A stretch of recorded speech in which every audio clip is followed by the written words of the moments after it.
নমস্কার, জয়ের পথে সঙ্গে সুজয় আপনাদের স্বাগত। আমি প্রফেসর ডক্টর সুজয় বিশ্বাস এবং আজকে জয়ের পথে সঙ্গে সুজয়ের 257তম, হ্যাঁ ঠিক শুনেছেন, 257th উইক কিংবা 257th এপিসোড। এবং আজকের এপিসোডে আমার অতিথি আমার ভাতৃপ্রতিম ডাক্তার doctor Moinak Malhotra. Moinak is a consultant physician, internal medicine and infectious disease. Thanks for your time, Moinak. Thank you. ধন্যবাদ দেবো আমার সকল দর্শকদের, মাসের পর মাস, বছরের পর বছর, এপিসোডের পর এপিসোড, সপ্তাহের পর সপ্তাহ দেখে নিয়ে এসছে জয়ের পর সঙ্গে সুজয়কে এতটা দূর। 257তম সপ্তাহে সঙ্গে রাখুন, দেখতে থাকুন জয়ের পথে সঙ্গে সুজয়। সাপ্তাহিক সাফল্যের 7 খাওয়ানের 7 রুলস অফ সাকসেস। আজকে first rule, radiate positive energy. পজিটিভিটিকে যেন নিজের মধ্যে থেকে, কথাতে নয় শুধু, নিজের বডি ল্যাঙ্গুয়েজ, নিজে যে থাকবেন সেই ইকোসিস্টেমে যেন পজিটিভ এনার্জি রেডিয়েট করে, তাহলেই কিন্তু আমরা এগিয়ে যেতে পারবো। The second rule of success, have a proactive attitude. যেটা আজকে এখন করতে হবে, যেটা এই ঘন্টা সেই ঘন্টায় করতে হবে, যেটা এই মিনিটে সেটা এই মিনিটে করতে হবে, এই সেকেন্ডে, কালকে করব, পরশু করব, তরশু করব, এরকম করে প্রোক্রাস্টিনেট করলে কিন্তু সাফল্য পাওয়া যাবে না। সো আপনি proactive approach. The third rule of success, delegate task completely. যখন আমরা একটা বড় কাজ করবো না, নিজে তো সব, আমি তো একটা ইন্ডিভিজুয়াল, আমরা তো একজন ইন্ডিভিজুয়াল, আমরা সব কাজ করতে পারবো না। তাই জন্য সকলকে নিয়ে করতে হবে, বিশ্বাস করতে হবে, তাদের ট্রেন করতে হবে, সুপারভাইজ করতে হবে, কিন্তু ডেলিগেট করতে হবে। So delegation, delegate your task completely. The fourth rule of success, be approachable.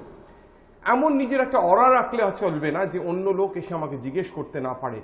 বিশ্বাস করুন, প্রত্যেকটা লোকের কিছু নলেজ আছে, এমনকি একটা রিক্সাওয়ালা কিংবা একটা ট্যাক্সিওয়ালারও কিছু নলেজ আছে, যেটা হয়তো অন্য আরেকজন মানুষের নেই, অন্য কোনো মানুষের নেই। সুতরাং হ্যাভ বি অ্যাপ্রোচেবল, যে যেই আমাকে আসুক তাকে তার উত্তরের সন্ধান সে আমার কাছে খুঁজছে, এটা মনে রাখতে হবে। এবং নিজের যে সিস্টেমটা, নিজের যে অরাটা এমন করতে হবে যাতে লোকে আমাকে অ্যাপ্রোচ করতে হবে। The fifth rule of success, do what you expect of others. অন্যের যে বলে না, প্র্যাকটিস হোয়াট ইউ প্রিচ। সুতরাং নিজে অন্যর থেকে যা এক্সপেক্ট করবো, নিজে যদি সম্মান দিই, ইউ উইল গেট, বলে রেসপেক্ট বিগেটস রেসপেক্ট। সুতরাং আমি রেসপেক্ট করবো না, সম্মান দেবো না, আমাকে সবাই সম্মান, that's not going to happen. সুতরাং in order to go ahead, in order to be leader, in order to be successful person, you have to do what you expect of others. The sixth rule of success, be accountable. নিজের কাজের জন্য নিজেকে accountable হতে হবে। নিজেকে মনে করতে হবে, জাস্ট পাস অন করলে হবে না, ঘাড় নামিয়ে দিলে হবে না। নিজের সাফল্যকে নিজের মধ্যে রাখতে হবে, নিজের কিন্তু ব্যর্থতা কিন্তু নিজের মধ্যেই নিতে হবে, অন্যদের ওপর চাপিয়ে দিলে চলবে না। If you accountable, then the next time you are surely going to be successful. The last time, আজকের seventh and the last rule of success, be decisive. Action দেওয়ার আগে ডিসিশন নেওয়া, ডিসিশনে কনক্লুড করা, সেই decision may be right or wrong, but you should be decisive in order to go ahead.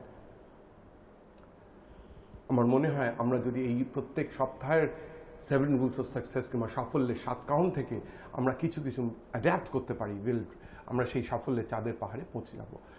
প্রশ্ন উত্তরে যাওয়ার আগে অতিথি সম্পর্কে 2-4 কথা, তার কারণ জয়ের পথে সঙ্গে সুজয় করে তার সফল অতিথিদের সাফল্যের documentation.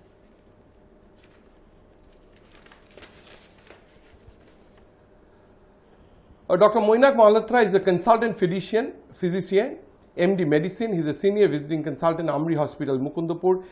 He has done his MBBS from RG Kar Medical College in the year 1998, MD from Calcutta National Medical College, Kolkata, in West Bengal. He was in medical service, medical education service from 2008 to 2012. 4 বছর medical education service ছিলেন। 5 publications in a major national journal, research scientist, ICMR project of stroke in Kolkata 2010 and 11. He's practicing in and around central Kolkata since 2009.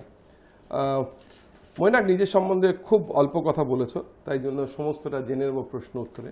প্রথমেই যদি বলো তোমার বড় হয়ে এটার কথা। Are you from Calcutta? No, I am from UP actually. হ্যাঁ, মালহোত্রা, তুমি বাঙালি নও? হাফ বাঙালি। হাফ বাঙালি, মা বাঙালি। আচ্ছা আচ্ছা। আমি ইউপিতে ক্লাস 12 এর পরে কাম এন্ড জয়েন্ট আরজি কর। আচ্ছা। অল ইন্ডিয়া টেস্ট দিয়ে। কেন কলকাতা এলে কেন? লোকে তো কলকাতা থেকে বাইরে চলে যেত, তুমি কলকাতা? মা বাঙালি হলে আর কোথায় যাব? ও আচ্ছা, মা বাঙালি। সে তো মোটামুটি একটা অপশন অটোমেটিক হয়েই যায়। স্কুল কলেজ কোথা থেকে? স্কুলিং মেরঠ থেকে, ইউপিতে মেরঠ, আচ্ছা। ওয়েস্টার্ন ইউপিতে হয়। আচ্ছা। From saint Mary's academy Meerut. সেখান থেকে আফটার পাসিং আউট পরীক্ষা দিয়ে এন্ট্রেন্স পেয়ে তারপরে কলকাতা আরজি করে, তারপর ন্যাশনাল মেডিকেল কলেজ, তারপর ন্যাশনাল মেডিকেল কলেজে এমডি। আচ্ছা। এই যে থ্রু আউট যে পড়ার একটা ডাক্তারি হওয়ার ইচ্ছে কি ছোটবেলা থেকেই ছিল মনে হয়? না সেরকম ডেভেলপ করে ক্লাস 10-11-এর পর থেকে আর কি। ডাক্তারি হওয়ার ইচ্ছে না, আমার স্পোর্টসম্যান হওয়ার ইচ্ছে ছিল। আচ্ছা, স্পোর্টসম্যান। হ্যাঁ, ক্রিকেট টিকেট খেলা ওই বছর ইচ্ছে ছিল। দেন ইট ডেভেলপড আফটার ক্লাস 10th-11th আর কি। তখন আস্তে আস্তে ইন্টারেস্ট জাগে অন্যান্য লোককে দেখে, আমার নিজের ফ্যামিলি ফিজিশিয়ানকে দেখে, whom I still respect and take as my mentor, idol যাই বলুন, সেটা দেখে ইচ্ছে জাগে। তারপরে আর কি প্রফেশনে এগোনো। স্কুল কলেজের মানে এই যে ধরো ডাক্তারিতে যত হালকা মানে ইজিলি বলছো, ডাক্তারিতে চান্স পাওয়া তত ইজি নয়। সো ডাক্তারি এই যে হোল প্রসেস অফ স্কুলিং কি তোমায় হেল্প করেছিল এই ডাক্তারির মানে নিজেকে গ্রুম করতে কিংবা কাউন্সেল করতে to appear for the joint entrance exam and crack medicine? কারণ মেডিসিন স্টিল ডেট আজকে তো ইঞ্জিনিয়ারিং তবু প্রাইভেট ইঞ্জিনিয়ারিং কলেজে রিলেটিভলি কম্পারেটিভলি ইজিলি পাওয়া যায়। ডাক্তারি তো তখনও ডিফিকাল্ট ছিল, তখন তো আরো ডিফিকাল্ট ছিল। So how did you groom yourself to be a doctor? Actually grooming মানে জানো তো আমি টেকনোলজি ডিরেক্টর বসে কাজ করি। সো আমার বেশিরভাগ দর্শক হচ্ছে students who are aspiring to be successful. So what was your মানে ফর্মুলা ফর সাকসেস? না, the formula for success is simple. I use to keep my basic simple আর কি।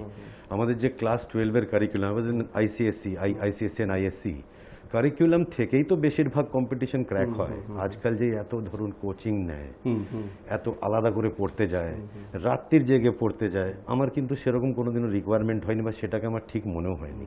ক্লাস 12-এর কারিকুলামটাকে ঠিক করে থাকলে একটা সাবজেক্টের যে কোনো টপিকের যে কোনো জিনিসটা তো এই পরীক্ষা যা অন্য পরীক্ষাও তা the concepts are the same.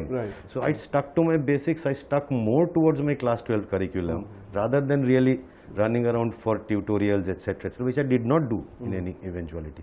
So that I think helped me, মানে keeping a focus on your own curriculum, তারপরে কিছু questions answers যেগুলো ব্রিলিয়েন্ট টিউটোরিয়াল আমাদের সময় একটা হতো ওই রকম সলভ করা, but I kept my focus on my class 12 more than running around helter and skelter যে আমি অন্যান্য কিছু টিউশন থেকে জেনে নেব হচ্ছে নিজের নিজের বিদ্যাটা এক্স্যাক্টলি কনসেপচুয়ালাইজ করে চললে জিনিসগুলো অনেক ইজি হয় আমার মতে।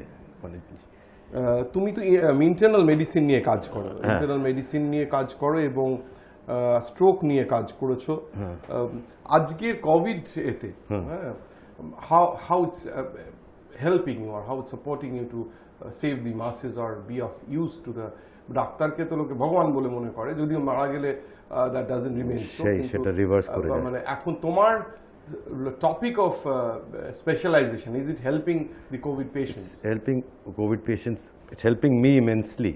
কারণ আমরা কলকাতায় বসে বা ওয়েস্ট বেঙ্গলে যেভাবে হ্যান্ডস অন কাজকর্ম গভর্নমেন্ট হসপিটাল থেকে করি, আমাদের ট্রেনিংয়ের সময়টা আমরা যেভাবে ধরুন ন্যাশনাল মেডিকেল কলেজে আমরা যেরকম কেসে এক্সপোজড হই, the number of cases, the number of complications, the number of variations that we find in each case, that teaches us a lot. এবং কোভিডও একটা মোটামুটি সেরকম একটা মাল্টি সিস্টেমিক অসুখ হিসেবে আমাদের সামনে এসছে। তো that really is helping us immensely. কারণ ওই বেসিক টিউশনটা না থাকলে, ওই বেসিক টিচিংটা না থাকলে, ওই একটা মাল্টি সিস্টেমিক অ্যাপ্রোচ জিনিসটাকে ভেবে একটা জায়গায় আনা না থাকলে এই কোভিডের মতন একটা নতুন রোজ নতুন কমপ্লিকেশন, রোজ নতুন ভেরিয়েশন আসছে। If you can't have the thoughts floating around and concising things, খুব মুশকিল, খুব সুবিধে হচ্ছে। ইন্টারনাল মেডিসিনের তরফ থেকেই সবচেয়ে সহজ কোভিডকে। Covid is a multi systemic disease. একটা কার্ডিওলজিস্ট একজন জন্য তুমি যদি মাস্কটা একটু দর্শন, আচ্ছা ঠিক আছে, মাস্কটা বলে দিচ্ছি এই আর কি। আর আমার এই জয়ের পথে সংঘর্ষ রাখতে হলে সাফল্যের উপর পড়বে, it's not about medical, it's not engineering, তোমার সাকসেস একটা সাকসেসফুল ইন্ডিভিজুয়ালকে করা। তো সাকসেস নিয়ে, তাই জন্য এখানে সাকসেস নিয়ে কথা বলে, how successful are the vaccines which are being given? Immensely successful according to me. দেখুন, ভ্যাকসিনের দুটো ব্যাপার জেনে নিতে হবে পরিষ্কার করে। ভ্যাকসিন কখনো ইনফেকশন প্রিভেন্টিভ ভ্যাকসিন এখনো বেরোয়নি। আমি ভ্যাকসিন নিলে আমার কোভিড ইনফেকশন হতে পারে। ভ্যাকসিনের যেখানে রোল সেটা হচ্ছে গিয়ে ডিজিজটাকে প্রিভেন্ট করে বা ডিজিজের কমপ্লিকেশনটাকে প্রিভেন্ট করে বা ডিজিজের কমপ্লিকেশন থেকে ডেথটাকে প্রিভেন্ট করে। ইট ইজ ইমেন্সলি সাকসেসফুল যে কোনো ভ্যাকসিনই হোক, যে কোনো জায়গায়। Not a single vaccine is there which is causing any severe side effects. Not a single vaccine is there যেটার কোনো ফেলিয়ার বলা যায়। কোভিড আমার হবে, কিন্তু আমি যদি দুটো ডোজ নিয়ে একটা গ্যাপ দেওয়ার পরে ইনফেক্টেড হই, কমপ্লিকেশনস খুব কম হয়। ওই আমাদের হাতে তো একটি অস্ত্র আছে, আর তো আগের বছর তো কিছুই ছিল না। তো there is a definite difference. বলছে হার্ড ইমিউনিটির কথা বলছে। হার্ড ইমিউনিটি তো অ্যাকচুয়ালি কমিউনিটি ইমিউনিটি, তাই তো হার্ড ইমিউনিটি। কিন্তু যে দুটো ভ্যাকসিন নিয়েছে সে অন্য আর যে ভ্যাকসিন নেয়নি তার চেয়ে চলাফেরার করার জন্য, সামাজিক সোশ্যাল লাইফ করার জন্য সে কতটা মানে বেশি রেডি, মানে যে ভ্যাকসিন নিয়েছে, হ্যাঁ, যে দুটো ভ্যাকসিন নিয়ে এই মুহূর্তে দুটোর মধ্যে পার্থক্য করা ঠিক না। কারণ ভ্যাকসিন নিলেও আমি ইনফেক্টেড হতে পারি, ভ্যাকসিন নিলেও আমি সামনের একটা লোককে ট্রান্সমিট করতে পারি। যে কারণে ভ্যাকসিনের সাথে সাথে আমরা বলি যে সোশ্যাল ডিস্টেন্সিংও মেনটেন করতে হবে, মাস্কও পরে চলতে হবে, হ্যান্ড ওয়াশিংও করতে হবে। ভ্যাকসিনেশন যখন 65-70% পপুলেশনে পৌঁছবে তখন হয়তো আমরা একটু, তখন সেটাই কি হার্ড ইমিউনিটি? সেটাই মোটামুটি হার্ড ইমিউনিটি। অনেকে মানে অ্যাজ আ লেম্যান বলছে আমাদের দুটো ভ্যাকসিন নেওয়া হয়ে গেছে, 42 দিন হয়ে গেছে, 2 মাস হয়ে গেছে, আমাদের হার্ড ইমিউনিটি হয়ে গেছে। আই ডোন্ট না না না না না, একেবারে না, একেবারে না। আবার তোমার কথায় চলে এসেছি, এই পথ চলাটা কেমন ছিল আজকে? ধরো আমি তো তোমাকে পার্সোনালি চিনি, ইনফ্যাক্ট আমার এক বন্ধুকে তুমি ট্রিট করলে একদম মৃত্যু মুখ থেকে ফিরে এসছে, so we are very grateful to you. In fact অনেক না জানা বন্ধুদের হেল্প করছো। এই পথ, এতটা পথ আসা, মানে এটা তো একটা অভিজ্ঞতার মাধ্যমে আসা। So how was that? Was it, দেখো এখন তো তোমায় দেখলে লোকে বলবে is very successful, is very happy, is a family, কিন্তু সত্যি এই পথ চলা কি কঠিন ছিল না? ইট ওয়াজ বেশ কঠিন ছিল, কোনো কোনো সময় বেশ কঠিন ছিল। আমাদের পড়াশোনা, কোর্স, কারিকুলাম, কম্পিটিশন খুব কঠিন। খুব সহজে মনে হয় একজন সাকসেসফুল ডক্টর গাড়ি চড়ছে, বড় বাড়ি আছে, কিন্তু তার পেছনে আমাদের অনেক কিছু, অনেক সময়, অনেক ফ্যামিলির তরফ থেকে স্যাক্রিফাইস, খাওয়া দাওয়া, ঘোরা, এন্টারটেনমেন্ট, রেক্রিয়েশন, অনেক কিছু স্যাক্রিফাইস করতে হয়। দিনের পর দিন ওয়ার্ডে পড়ে থাকতে হয়। সরকারি হাসপাতাল, তার টয়লেটস, তার ক্যান্টিন, তার খাওয়া দাওয়া, সেগুলো বছর পর বছর বিয়ার করতে হয়। শুনতে সেগুলো অদ্ভুত লাগলো, সবাইকেই করতে হয়, খালি আমাকে করতে হচ্ছে তা নয়, কিন্তু those are all the pillars of success. ওইগুলোকে ইজিলি বা ওইগুলোকে কমফোর্টেবলি নেগোশিয়েট করতে পারলেই আমাদের কিছু হবে আর কি, নাহলে নয়। আর ডিফিকাল্টি যতটা মসৃণ মনে হয় একেবারেই নয়। আমার প্রথমার্ধে একদম শেষে চলে, শেষ প্রশ্ন, আমার ম্যান্ডেটরি প্রশ্ন। আমি বলি যে মোমেন্টস মেক এ লাইফ, মুহূর্তই জীবন তৈরি করে। So any moment till date which you'd like to cherish for the rest of your life, you have a long way to go. আমরা প্রার্থনা করি তুমি অনেক দীর্ঘজীবী হও, সুস্থ থাকো। Any moment till date, any moment till date বলতে গেলে আই উড সে যে আমি একটা জিনিসই চেঞ্জ করতে পারতাম। প্রবাবলি আমি ওই নিউরোলজিতে ডিএম একটা পাওয়ার স্কোপ হয়েছিল, সেইটাকে নিয়ে নেওয়া উচিত ছিল। that is on one moment that I could have changed. My life would have been easier, nothing else. আমরা চলেছি প্রথমার্ধে একদম শেষে। বিরতিতে যাওয়ার আগে প্রত্যেক দিনের মতন একটা ছোট্ট গল্প বলে, আজ না গল্পটা পড়ি, কেননা গল্পটা ইংরেজিতে লেখা এবং আমার গল্পটা এত ভালো লেগেছে যে শুধু বাংলায় তার তর্জমা করে বলার আমার ইচ্ছে নেই। আমি জাস্ট একটুখানি গল্পটা পড়ে দিলে আমার মনে হয় শুনতে খুব ভালো লাগবে। বলছে, some time ago a man punished his 3-year-old daughter for wasting a roll of gold wrapping paper. একটা গোল্ড র্যাপিং পেপার নষ্ট করার জন্য তার মেয়েকে খুব বকা দিল। Money was tight and he became infuriated when the child tried to decorate a box to put under the Christmas tree. Christmas tree তলায় সেটা দেওয়ার জন্য সে গোল্ডেন র্যাপড প্যাকেটটা করলো এবং বাবা ভীষণ বকে যে তোমার কোনো বুদ্ধি নেই, তুমি এত একটা দামি একটা পেপার তুমি এটা রাখলে, এরকম একটা জাস্ট একটা golden box of no use.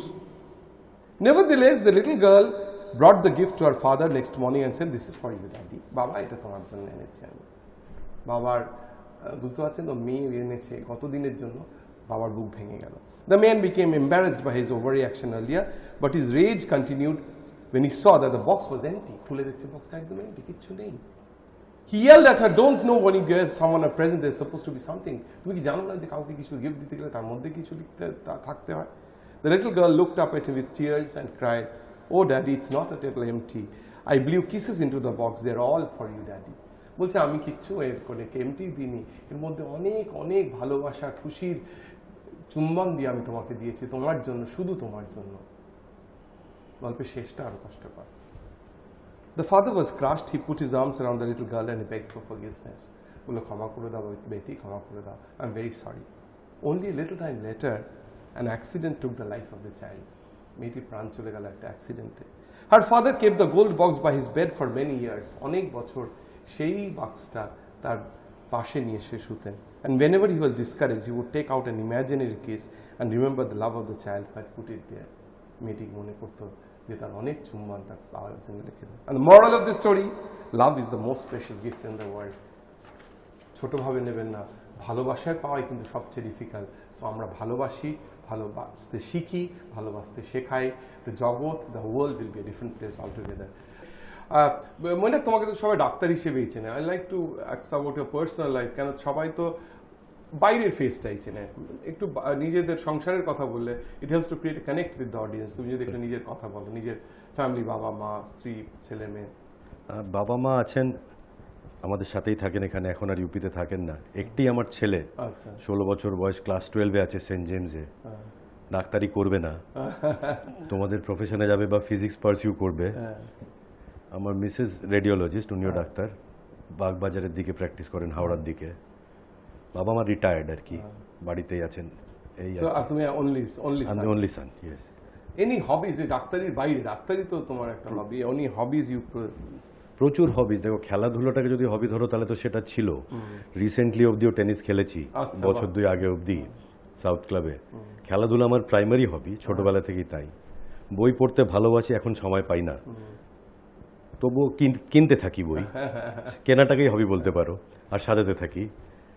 Movies দেখি, কারণ it's easier than reading a book. তো আমি এখন যদি একটা হবি বলতে হয় তাহলে I watch good movies, mostly English বা পুরনো হিন্দি। এত স্ট্রেন নিয়ে এসে তো কিছু হলে তো একটা ভেন্ট আউট করতে হবে। ভেন্ট আউট করতে হবে। ওই 90 মিনিট 2 ঘন্টার মধ্যে আর তো সিনেমা দেখার থেকে ইজিয়ার এন্টারটেনমেন্ট বা একটু এলিভেশন আর কিছু পাওয়া যায় না। তো ওই সিনেমাটাকে এখন প্রাইমারি হবি বলে বলতে হবে। ঘোরাফেরার খুব ইচ্ছে, তো সে তো আর কোথায়, এখন তো ঘোরাফেরার খুব ইচ্ছে। How passionate are you as a doctor? ডাক্তার হিসেবে কতটা প্যাশনেট? মানে রোজগারের জন্য করো না, এখন প্যাশন হয়ে গেছে? না, একেবারেই রোজগারের জন্য করি না বা কোনোদিনও করি না। রোজগার হয়, আই বিলিভ যে কাজটা করতে হবে, রোজগার নিজে নিজে হবে কাজের সাথে।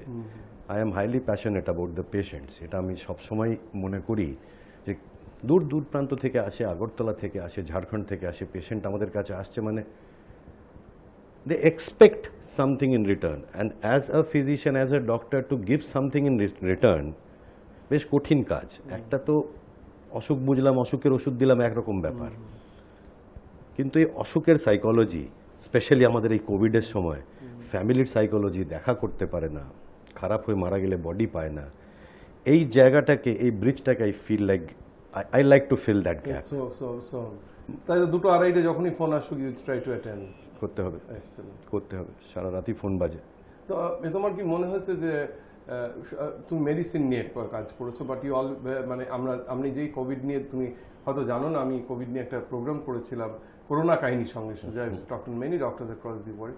তোমার কি কখনো মনে হচ্ছে যে ইন্টারনাল মেডিসিনের সাথে একটা পালমোনোলজিস্টের যে চেস্ট নিয়ে কাজ করে, তার এটা input is It's important. Yes, it's not very necessary. Does it deter you from your duty যে ওর অ্যাডভাইস না পেলে তুমি ঠিক? না, absolutely not. Absolutely not. সবারই একটা রোল আছে। We are requiring cardiologists, critical care specialists when they are ventilated. সবার একটা টিম ওয়ার্ক, কিন্তু নাথিং লাইক দ্যাট যে একবারে পালমোনোলজিস্টকেই নিয়ে চলতে হবে। আমি আগে যেটা বললাম, it's a multi systemic disease now. এটা একেবারেই খালি আমাদের লাংসটা তো সবার এফেক্টেড হচ্ছে, খালি ওইখানে কিন্তু আটকে নেই ব্যাপারটা, একেবারেই নেই। যারা 2বার ধরো 2টো ভ্যাকসিন নিয়ে নিয়েছে, 1.5 মাস 2 মাস হয়ে গেছে, তারপরেও কোভিড হচ্ছে, মাইল্ড কোভিড যেটা তুমি বলছো সেটা আমিও দেখেছি, তাদের কোভিডটা খুব মাইল্ড হচ্ছে আর কি, মানে সিমটমস হচ্ছে, 2-4 দিনের জন্য টেস্ট চলে গেল, একটু জ্বর হলো। এবার কোভিড থেকে তাহলে যখন আবার কোভিড নিয়ে, সে কি more protected than the people who have taken Covid? আর থিওরিটিক্যালি সাপোজ টু বি, কিন্তু এই মিউটেন্টস অ্যান্ড ভেরিয়েন্টসটা কিরকম ভাবে তাদের সঙ্গে বিহেভ করে over the next 6 months 1 year, রোজ তো মিউটেন্ট। এখন থিওরিটিক্যালি মনে হয় definitely theoretically they should wear the mask, physical distance. Certainly, যতক্ষণ না ক্লিয়ার হচ্ছে ব্যাপারগুলো। সেকেন্ড ইনফেকশনের কেসও খুব কম, সেটা অন পেপার, অ্যাকচুয়ালি হয়ে রিপোর্টেড হচ্ছে সেকেন্ড ইনফেকশনের কেসও খুব কম।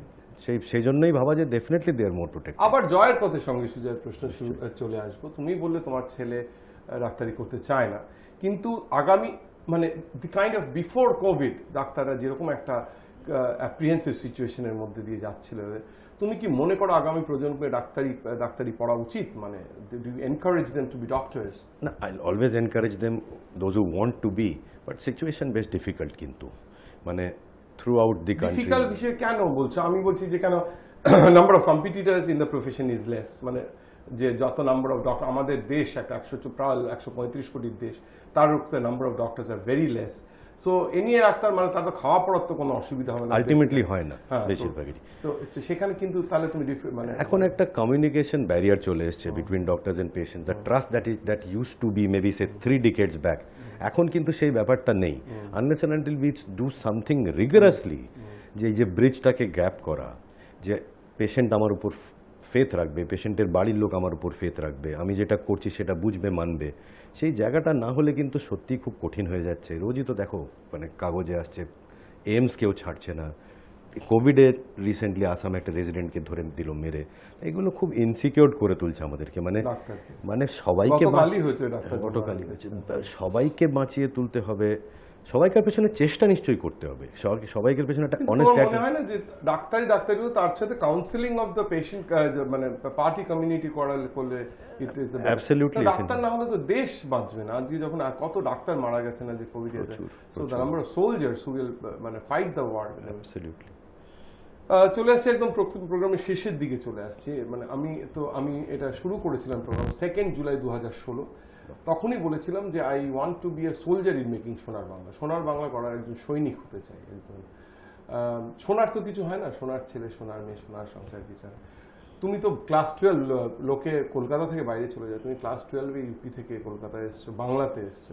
তোমার কি মনে হয় বাংলা সোনার বাংলা করার দিকে ঠিক মতো এগোচ্ছে? হ্যাঁ, আপাতত এগোচ্ছে। বাংলা সোনার বাংলা চিরকালই ছিল এবং করা সম্ভব। এত ট্যালেন্ট, এত কিছু আমাদের স্টেটে আছে, সেগুলোকে ভালো করে নার্চার করে কেন হবে না, সোনার বাংলার দিকেই এগোবে। সো এইটা আমার সবাই খুব বললে ভালো লাগে, কেন কোনোদিন কলকাতা ছেড়ে যায়নি তো। I travel to different parts of the world, বিশ্বের বিভিন্ন জায়গায় গেছি, কিন্তু বাংলা ওয়াজ মাই রুট। সো কেউ যদি বলে এবং বলছে হবে এত মেধাবী স্টুডেন্ট, এত ইন্টেলেক্ট, আমরা ঠিক সোনার বাংলা করবো। সোনার বাংলা কিন্তু মনে রাখবেন প্রত্যেক দিনের মতো বলবো, সোনার বাংলা কোনো রাজনৈতিক দল, নেতা, নেত্রী করবেন না। সোনার বাংলা করব আমি, আপনার মতন সোনার লোকেরা, সোনার যে বাঙালি আছে সারা দেশে, সারা বাংলায়, সারা দেশে, সারা বিশ্বে, তারাই কিন্তু সোনার বাংলা গড়ে তুলবেন। আমার শেষ প্রশ্ন, আমি দেখেছি জয়ের পথে সঙ্গে সুজয়ের এপিসোড যদি দেখো, প্রত্যেকটা এপিসোডে তুমি দেখবে 7 রুলস অফ সাকসেস। এই রুলস অফ সাকসেস কিন্তু আমার না, আমি এটা মনীষীদের নানান রুলস অফ সাকসেস নিয়ে বিভিন্ন দিনে বিভিন্ন যে চেষ্টা করি, জেনারেলি যে ভোকেশন থেকে কিংবা যে প্রফেশন থেকে আসছে তার সাকসেসফুল লোক কি বলেছিল কিংবা লাইক দ্যাট। তুমি যখন এই চেয়ারে এসছো তখন টিম জয়ের পথে সঙ্গে সুজয় মনে করো you are a successful person. আমার শেষ প্রশ্ন আমার আজকের এপিসোডের, যে তোমার অ্যাডভাইস ফর সাকসেস কি ফর মাই ভিউয়ার্স? তোমার যে 7খানা পয়েন্ট বললে, তার মধ্যে 4টে পয়েন্ট আমার প্রিডমিনেন্টলি আমি ফলো করে থাকি। প্রোঅ্যাক্টিভ হওয়া, ডিসাইসিভ হওয়া, অ্যাকাউন্টেবল হওয়া, অ্যান্ড ডেফিনেটলি অ্যাপ্রোচেবল হওয়া। I really agree with the points. মানে এই 4টে পয়েন্ট নিয়েই কিন্তু সফলতা সবচেয়ে বেশি আসে। যে কোনো জিনিসকে প্রোঅ্যাক্টিভলি পারসিউ করতে হবে। সামনে আসলে will have to take a decision, be it a clinical decision bed সাইডে হোক, be it a decision in life, নিতে হবে। অ্যাকাউন্টেবল হতে হবে, নিজে ভুল করলে until until you are accountable, কারেকশনও হবে না, ঠিকও হবে না।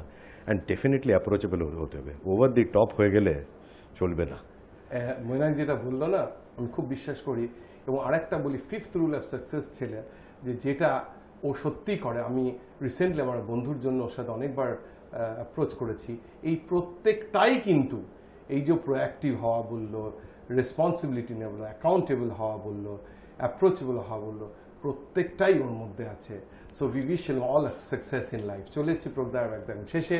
ধন্যবাদ দেওয়ার পালা। ধন্যবাদ দেবো দিব্যেন্দু শেখর লাহিড়ী, আশা কমিউনিকেশন, সুজয় সাহা, স্যাটলিক advertising, Sharmistha Das, canvas communication, Abhijit Mitra, পোর্ট্রি advertising, Gautam Pal, Infovision advertising, Numi Mehta, Selvel advertising এবং কেষ্ট সাহা, কারুকৃত অ্যাডভার্টাইজিং।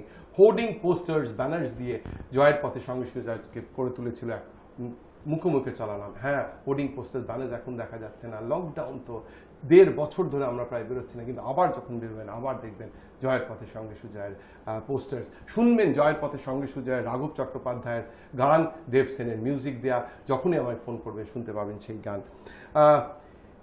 আমি কৃতজ্ঞতা জানাবো সুদীপ কুমার কুন্ডু এবং সুশোভন কুন্ডু অফ রেজনোভে, ডিরেক্টর রেজনোভে গ্রুপ। তারা আমার সোশ্যাল মিডিয়া মার্কেটিং করে। থ্যাঙ্কস টু রেজনোভে group, thanks to Dev Sen যিনি আমার গান কম্পোজ করেছেন, রাহুলকে দিয়ে গাইয়েছেন এবং আমার মোটিভেশনাল লেকচার্স ডিজাইন করছেন, গ্রাফিক্স করছেন। আমরা নিয়ে আসবো সেই motivational lectures through our YouTube channel. ধন্যবাদ দেবো trustees and directors of Sebabrata school of nursing যারা আমার এই প্রোগ্রামের পাশে দাঁড়িয়েছেন। সকলকে ধন্যবাদ দেবো। চলে যাওয়ার আগে বলে যাব প্রত্যেক দিনের মতো একটা শায়রি। আজকের শায়রি ভীষণ হার্ট টাচিং, আমার ভীষণ প্রিয় এবং ভীষণ বড়, তাই জন্য I have not been able to মানে টেক ইট বাই হার্ট, মানে মুখস্থ করতে পারিনি, কিন্তু ভীষণ ভালো। জাস্ট লিসেন টু ইট।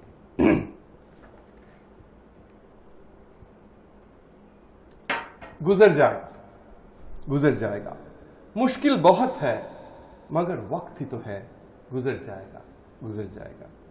जिंदा रहने का ये जो जज्बा है, जिंदा रहने का ये जो जज्बा है फिर उभर आएगा, गुजर जाएगा। माना मौत चेहरे बदल कर आई है, माना मौत चेहरे बदल कर आई है, माना रात काली है, भयावह है, गहराई है। लोग डरे हुए हैं रस्तों पे, रुके हुए हैं, बैठे हैं। लोग डरे दरवाजे पे, रास्ते पे रुके बैठे हैं। कई घबराए हैं, सहमे हैं, छिपे बैठे हैं। मगर यकीन रख ये बस लम्हा है, बगैर यकीन रख ये बस लम्हा है, 2 पल में बिखर जाएगा। जिंदा रहना के ये जो जज्बा है फिर असर लाएगा। मुश्किल बहुत है मगर वक्त ही तो है, गुजर जाएगा। बाजार खाली सड़कें सुनी, मोहल्ले वीरान है। खौफ बरपा है हर तरफ, लोग हैरान हैं। ये वो कहर है जो दुनिया को डराने आया है, मगर नासमझ है जो इंसान को हराने आया है। इतिहास गवाह है ये मसला भी सुलझ जाएगा। जिंदा रहने का ये जो जज्बा है गुम हुआ है, टूटा नहीं। जिंदा रहने का ये जो जज्बा है गुम हुआ है, टूटा नहीं। यही जज्बा फिर असर लाएगा, फिर उभर आएगा। मुश्किल बहुत है मगर वक्त ही तो है, गुजर जाएगा। फिर आसबो परेर सप्ताहे शनिवार बिकेल 5:30।